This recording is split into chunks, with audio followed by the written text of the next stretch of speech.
there any fees that have been put in place by current government that you would attempt to reduce or remove, and how would you cover any revenue shortfalls that result? Well,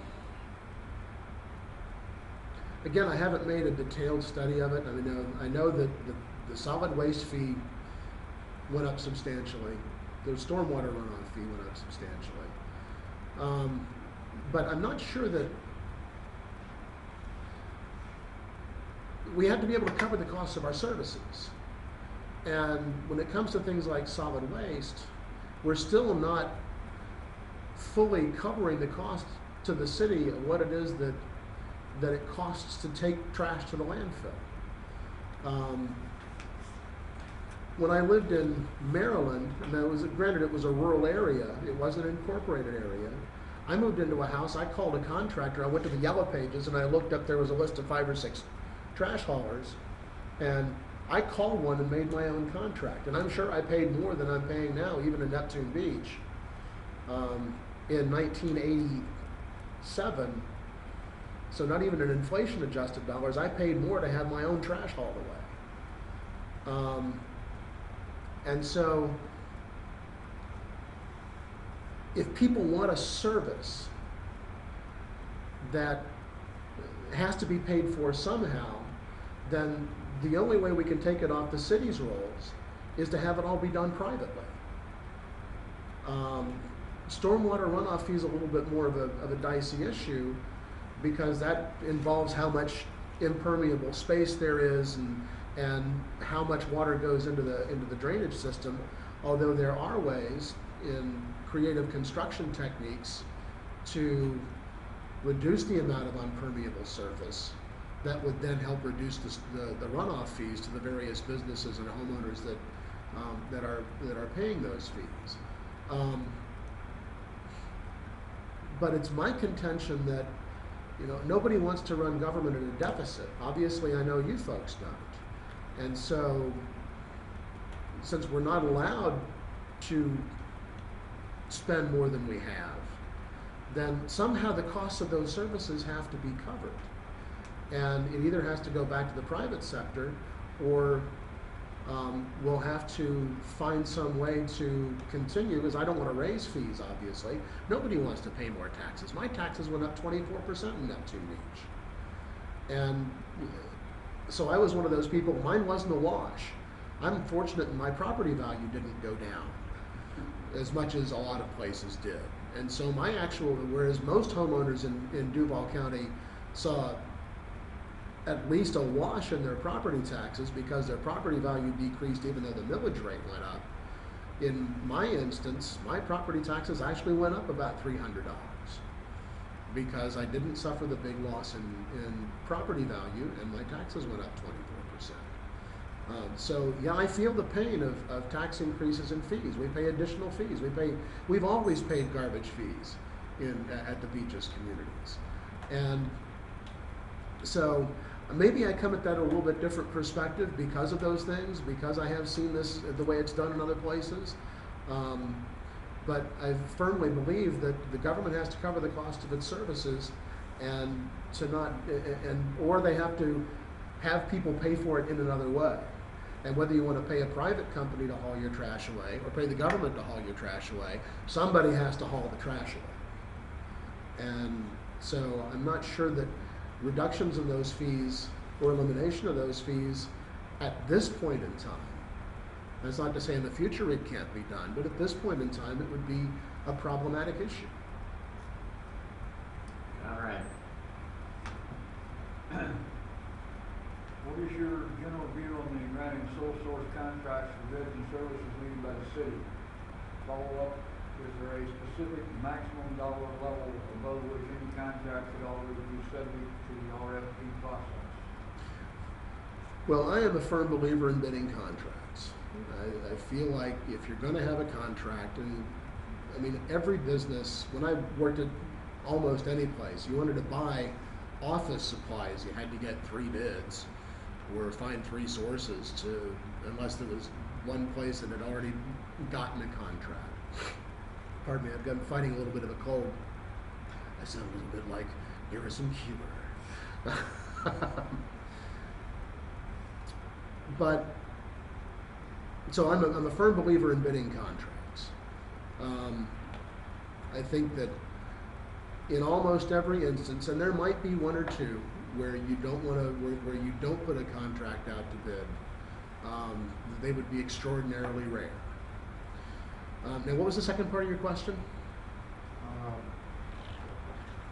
Is there a specific maximum dollar level below which any contract should always be subject to the RFP process? I don't have a specific dollar amount in mind, no. I think that most things should probably go out for RFPs, and I know that's kind of a cumbersome process, but that's the best way to get the best value for the taxpayer. I feel like companies ought to be required to say what they're going to provide and how much that they're going to charge to do that before any contract gets let. What would you do to encourage additional transparency and public access to government and public participation in the legislative process if you get elected? Well, we have very strong sunshine laws, and I think probably the best way to promote the transparency in government is to very strictly abide by them. And I know they're cumbersome. I've talked with a lot of folks who feel like sunshine laws are cumbersome. And yet we have to have that transparency. There's so little trust in government right now. And people look at me like, are you insane? Do you want to run for city council?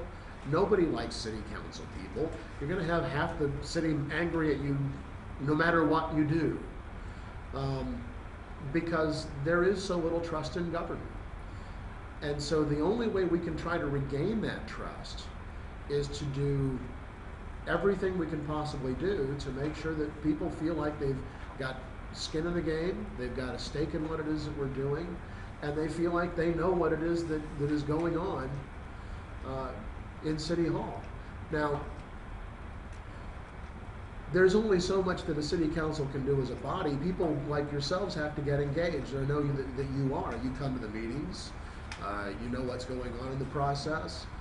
You talk to the members of the city council, and that's a great thing. I think that there has to be as much access as there can possibly be by members of the public to members of the city council. Doors have to be open, and we have to be willing to take your calls. And that's the way to rebuild trust in government, is to do what we say we'll do and do it out in the open where people don't feel like they've got somebody in a cigar-filled room making a backroom deal somewhere. And I think that's about the best that we can do, is to encourage people to get engaged and make sure that when they do try to engage that they know that we're listening and paying attention and not just doing it for lip service. Mr. Patton, we're out of time, but very briefly, what distinguishes you from your opponents that specifically makes you and not them the right choice for the voters in your contest? Well, I feel like, that I just talked about it a little bit, my DNA as a journalist requires me to have an open mind. I can't come into a situation with the answer already determined, and don't clutter the issue with a lot of facts because my mind's made up. That's not how I ever worked anywhere, and it's not how I intend to approach my time in city government. I have to be able to listen to people, do my research, and make sure that I do have as much knowledge as I can before I can arrive at a decision, and not work in hypotheticals. And I think that is one of the things that does distinguish me from the other people in my race on both sides of the aisle. I also feel like I've got and this is one of those things that can be taken the wrong way, and I don't want you to misinterpret this, but because I have had the opportunity to be involved in an almost insider's level, because I was always, I felt like, fair with the people who came and sat across the table. Not that I don't feel like I didn't ask tough questions, because I've been told often enough that I did, but I was always fair. And so I think that the people who are going to continue to be part of that process have a familiarity with me that they might not have with somebody else. And I might be able to get more accomplished in that way, because I don't have to go through the whole getting to know you stage of what some of the other folks might need to do. That's not true in all cases, but in a couple of cases, I think that might be true. I come with a very common sense approach. I want to be able to look at things and say, does this make sense? Does it make sense for the city? Does it make sense for the taxpayers? Because at the end of the day, it's got to. And you're giving me the wrap-up sign, and so I will conclude it there. I'm good at that. I used to get that all the time from the producers. Going, From all of us. Yeah. So thank you very much for the opportunity. I really appreciate your time. I got a couple more things. That's why Okay. Wait. Oh, okay. Assuming that we endorse you, what actions, if any, would you take to inform the electorate of that fact? In 10 seconds or less. In 10 seconds or less, I put it up on my website, my blog, and things of that nature. Okay, very good.